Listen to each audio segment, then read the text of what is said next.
नमस्कार विद्यार्थी मित्रमैत्रिणींनो, आपल्या यूट्यूब चॅनलमध्ये तुम्हा सगळ्यांचं पुन्हा एकदा स्वागत आहे. दिवस खूप कमी राहिलेले आहेत आणि सिलेबस खूप जास्त आहे. नियोजन कसं करायचं आणि अभ्यासात 100% यश कसं मिळवायचं परीक्षेमध्ये, या सगळ्या चिंतांनी तुम्ही त्रस्त असाल. तर आज मी तुम्हाला 7 दिवसांचं एक चॅलेंज घेऊन आलेले आहे. तुम्ही ना हे अभ्यासाचं टेक्निक दर 7 दिवसाच्या अंतराने चेंज करायचं आहे. म्हणजे 7 दिवसानंतर परत तुम्ही ही गोष्ट रिवाईज करायची. आता त्या 7 दिवसांमध्ये अभ्यासामध्ये नेमकं तुम्ही काय काय करू शकताय, तर याचे टप्पे आपण क्रमाने बघूयात. सगळ्यात पहिला येतो ते म्हणजे तुम्ही प्रत्येक दिवसाचं एक वेगळं टाइम टेबल केलं पाहिजे. वेगळं म्हणजे कसं, आता सांगते बघा. आता एक दिवस आहे, त्या दिवसाचे 3 भाग करायला पाहिजेत.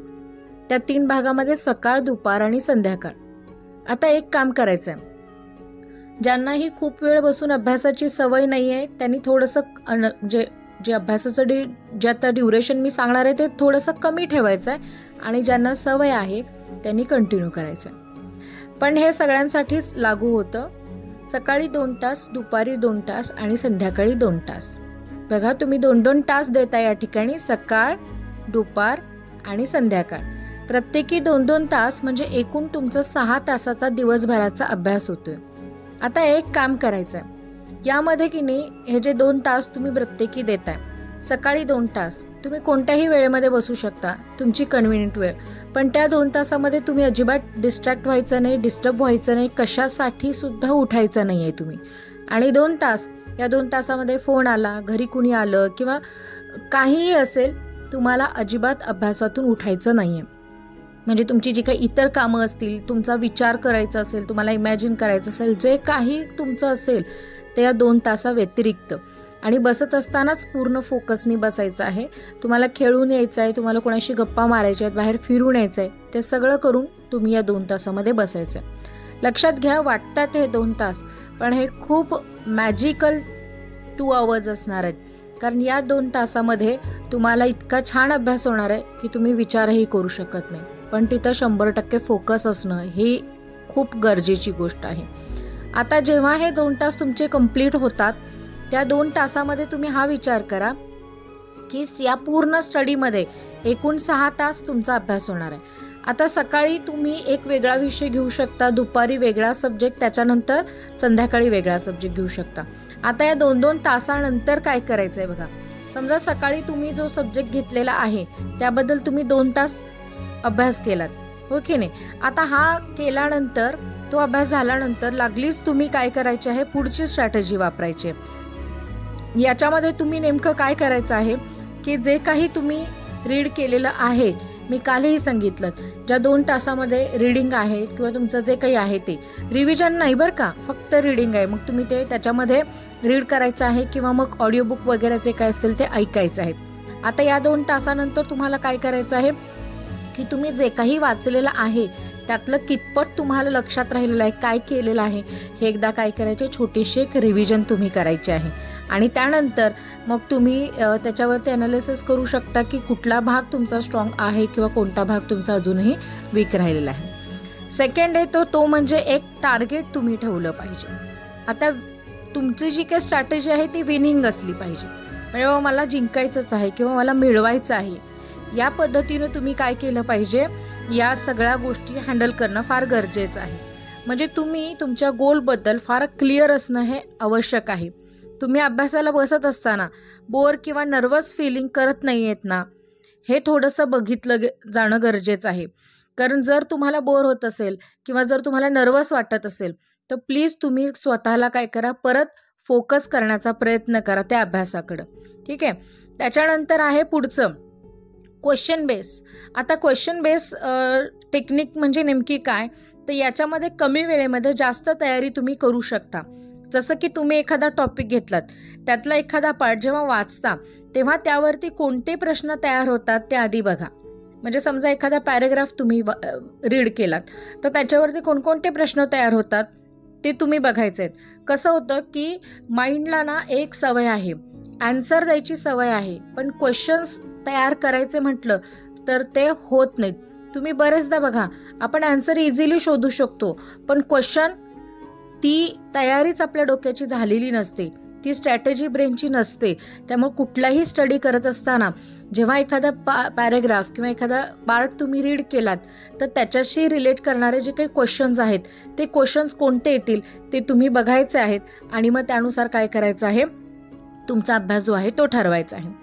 एरवी तुम्ही लाईन टू लाईन जर रीड करता तर त्यामध्ये आपणाला कोणते प्रश्न विचारले जाणार आहेत हे माहितीच होत नाही.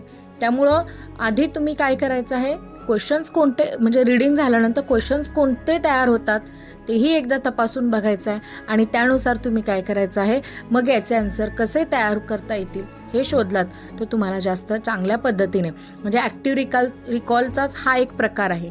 जसं आपण रीड केल्यानंतर किंवा शिकल्यानंतर दुसऱ्यांना कोणाला तरी शिकवतोय असं समजून जेव्हा आपण तयारीला लागतो तेव्हा ती जास्त ॲक्टिव्हली तयारी आपण करतो.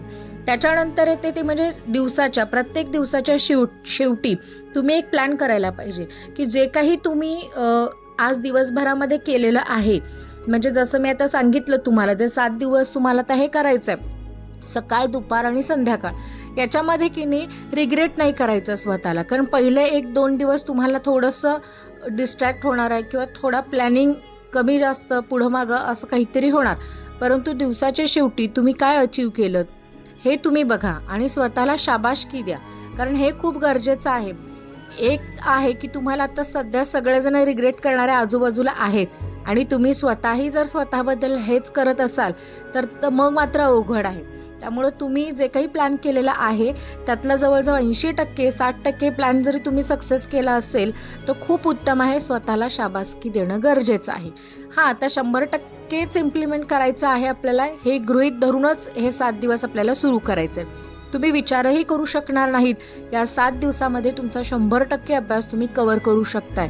पण मी म्हणाले तसं सकाळ दुपार आणि संध्याकाळचे जे 2-2 तास आहेत तो मात्र तुम्हाला कुणालाही द्यायचा नाही, अगदी स्वतःलाही नाही, स्वतःच्या अभ्यासासाठी म्हणजे फक्त स्वतःच्या अभ्यासासाठी ही स्ट्रॅटेजी लक्षात घ्या.